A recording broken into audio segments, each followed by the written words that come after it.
بچوں، السلام علیکم ورحمۃ اللہ وبرکاتہ۔ آج کا جو ہمارا ٹاپک ہے وہ ہے گیہوں کا دانہ۔ یہ 8ویں جماعت سے سبق دیا گیا ہے۔ تو بچوں، آپ گیہوں کے بارے میں کیا جانتے ہیں؟ آپ نے گیہوں کبھی دیکھا ہے؟ ہاں، شاباش بچوں۔ گیہوں جو ہے اس کو ہم اگاتے ہیں، زمین میں اگاتے ہیں، جیسے ہم چاول اگاتے ہیں، چاول کا دانہ دیکھا ہے، جیسے ہم مکی اگاتے ہیں، اسی طرح بچوں ہمارے پاس گیہوں بھی ہوتا ہے۔ اسے ہم زمین میں بوتے ہیں، زمین سے اگاتے ہیں، پھر اس کو پس کے گیہوں سے ہم آٹا بناتے ہیں۔ جو ہم روٹی کھاتے ہیں وہ گیہوں کی روٹی ہوتی ہے، گھروں میں استعمال کرتے ہیں اور ہم اسے پسند کرتے ہیں۔ اس کے علاوہ اس سے اور کئی چیزیں بنائی جاتی ہیں۔ تو ہم آج اسی گیہوں کے دانے کے بارے میں پڑھیں گے۔ تو بچوں، آپ صفحہ نمبر 42 پہ آ جائیں، کتاب اپنی کھولیں، تو ہم آج پڑھیں گے اسی گیہوں کے دانے کے بارے میں۔ اور یہ لیسن جو ہے یہ بڑا مزیدار لیسن ہے۔ ایک بار کچھ بچے کھیل رہے تھے، جیسے ہم کھیلتے ہیں، آپ بچے باہر کھیلتے ہیں، کھیت میں کھیلتے ہیں، میدان میں کھیلتے ہیں، تو اس طرح کچھ بچے کھیل رہے تھے۔ تو وہاں قریب انہوں نے زمین میں ایک دراڑ دیکھی۔ دراڑ، زمین تھوڑی پھٹی ہوئی تھی، وہاں ایک دراڑ پڑی ہوئی تھی۔ تو بچے وہاں پہ کھیلتے کھیلتے گئے تو وہاں انہوں نے ایک چیز دیکھی جو انہیں انڈے جیسے لگی۔ تو انہوں نے دیکھا کہ یہ انڈا ہے، بچے کہنے لگے یہ انڈا ہے۔ لیکن جب قریب گئے، انہوں نے یہ اٹھایا تو دیکھا اس میں ایک لکیر تھی، جیسے گندم کے دانے میں، جیسے گیہوں کے دانے میں لکیر ہوتی ہے۔ تو وہ کہنے لگے نہیں جی، یہ گیہوں کا دانہ ہے، یہ انڈا نہیں ہے۔ ابھی بچے آپس میں بحث کر رہے تھے تو وہاں سے ایک مسافر گزر رہا تھا۔ مسافر کسے کہتے ہیں بچوں؟ وہ سفر کر رہا، وہ قریب سے گزر رہا تھا۔ تو اس نے جب بچوں میں دیکھا کہ بچے آپس میں بحث کر رہے ہیں، اسی گیہوں کے دانے کے بارے میں بحث چل رہی ہے، تو وہ گیا، مسافر قریب آیا۔ جب اس نے یہ انڈا دیکھا، انڈا نما چیز دیکھی، تو وہ حیران ہو گیا۔ اس نے بچوں کو پیسے دیے اور یہ انڈا جو تھا، انڈے جیسی چیز تھی، یہ خرید لی۔ مسافر وہاں سے نکل پڑا شہر کی طرف۔ تو شہر میں جا کے اس نے یہ بیچ ڈالا، فروخت کر دیا۔ کہ انڈا جو تھا یہ فروخت کر دیا راجا، جو وہاں کا راجا تھا اسی کو فروخت کر دیا۔ راجا نے جب یہ چیز دیکھی، یہ گیہوں کا دانہ دیکھا، تو اس نے اپنے درباریوں کو، درباری سمجھتے ہو بچوں؟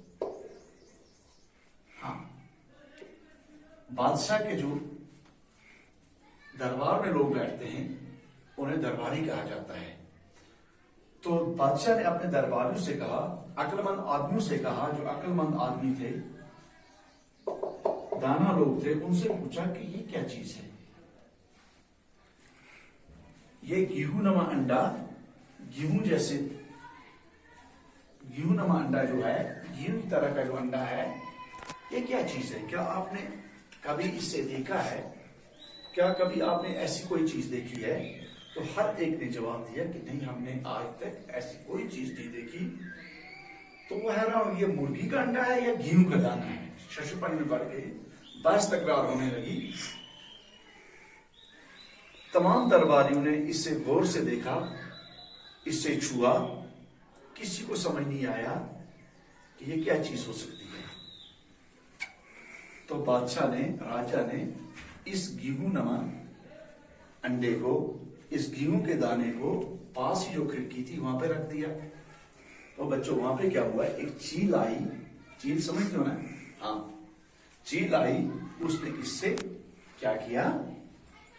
چھید کر دیا، سوراخ کر دیا، چھید کر دیا۔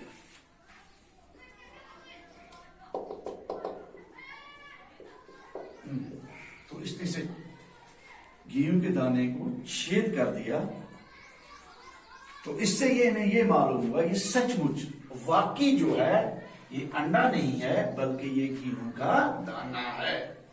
تمام درباریوں کے سمجھ میں آ گیا، راجا کو بھی یہ بات معلوم پڑ گئی کہ یہ انڈا نہیں ہے بلکہ یہ گیہوں کا دانا ہے۔ اتنا بڑا گیہوں کا دانا جو انڈے کے برابر تھا۔ تو بادشاہ حیران ہو گیا، بادشاہ یہ جاننا چاہتا تھا، یہ معلوم کرنا چاہتا تھا، یہ دریافت کرنا چاہتا تھا کہ یہ گیہوں کا دانا جو ہے یہ کہاں پہ پیدا کیا جاتا ہے، اس کی کاشت جو ہے وہ کہاں ہوتی ہے، کس زمین میں ہوتی ہے، اس کے لیے کیسی زمین چاہیے، اور کون لوگ ہیں جو اس گیہوں کے دانے کی کاشت کرتے ہیں، اس گیہوں کے دانے کو بوتے ہیں۔ تو اس نے کہا کسی بوڑھے بزرگ آدمی کو دربار میں حاضر کیا جائے۔ راجا نے حکم دیا کہ کسی بوڑھے آدمی کو، عمر رسیدہ آدمی کو، جس کی عمر زیادہ ہو، جو زیادہ عمر کا ہو، اس سے دربار میں لایا جائے تاکہ معلوم ہو سکے، تاکہ یہ دریافت کر سکیں کہ یہ گیہوں کا دانا جو ہے، یہ گیہوں جو ہے یہ کس علاقے میں بویا جاتا ہے۔ تو بادشاہ کے حکم کی تعمیل کرتے ہوئے سپاہیوں نے ایک بوڑھے کسان کو، ایک بزرگ انسان کو بادشاہ کے دربار میں حاضر کیا۔ ہاں بچوں، اور یہ بوڑھا آدمی جو ہے وہ 2 لاٹھیوں کے سہارے چلتا ہوا بادشاہ کے دربار میں حاضر ہوا۔ اس کا مطلب ہے کہ یہ ضعیف آدمی تھا، یہ بوڑھا آدمی تھا، یہ کمزور آدمی تھا، اور یہ اپنی ٹانگوں کے سہارے نہیں چل سکتا تھا، لہذا اس سے کس کا سہارا لینا پڑتا تھا؟ اس سے لاٹھیوں کا سہارا لینا پڑتا تھا۔ اور اس بوڑھے آدمی کے بال سفید تھے، کیونکہ بچوں بوڑھا ہونے پہ کیا ہوتا ہے؟ بال سفید ہو جاتے ہیں۔ کالے بال جو انسان کے، یہ کیسے ہو جاتے ہیں؟ سفید ہو جاتے ہیں۔ اور اس کے دانت بھی نکل آئے تھے، اس بوڑھے کسان کے دانت بھی نکل آئے تھے۔ تو بادشاہ نے، اور وہ پوری طرح دیکھ بھی نہیں پاتا تھا، اس کی نظر جو تھی وہ بھی کمزور پڑ رہی تھی، وہ کانوں سے بھی اونچا سنتا تھا۔ تو بادشاہ نے، راجا نے گیہوں کا دانا اس کے ہاتھ میں رکھ دیا۔ راجا نے گیہوں کا دانا جو تھا، جو انڈے کے برابر تھا، وہ کس کو تھما دیا؟ بوڑھے آدمی کو، اور اس سے پوچھا کہ اے بزرگ انسان، کیا آپ نے اس دانے کو، گیہوں کے دانے کو کبھی دیکھا ہے؟ تو بزرگ نے بوڑھے آدمی نے سے الٹ پلٹ کے دیکھا، پوری طرح دیکھا، تو اس نے کہا سرکار، میں نے کبھی ایسا گیہوں نہ بویا ہے اور نہ دیکھا ہے۔ بوڑھے آدمی نے جواب دیا، سرکار، میں نے نہ کبھی ایسا گیہوں کا دانا دیکھا ہے اور نہ کبھی بویا ہے، لیکن شاید میرے والد اس کے بارے میں کچھ بتا سکے۔ تو بوڑھے آدمی نے کہا، میں نے تو ایسا کوئی گیہوں کا دانا نہیں بویا ہے نہ دیکھا ہے، لیکن ہو سکتا ہے میرے والد جو ہیں وہ اس کے بارے میں کچھ جانتے ہوں۔ بس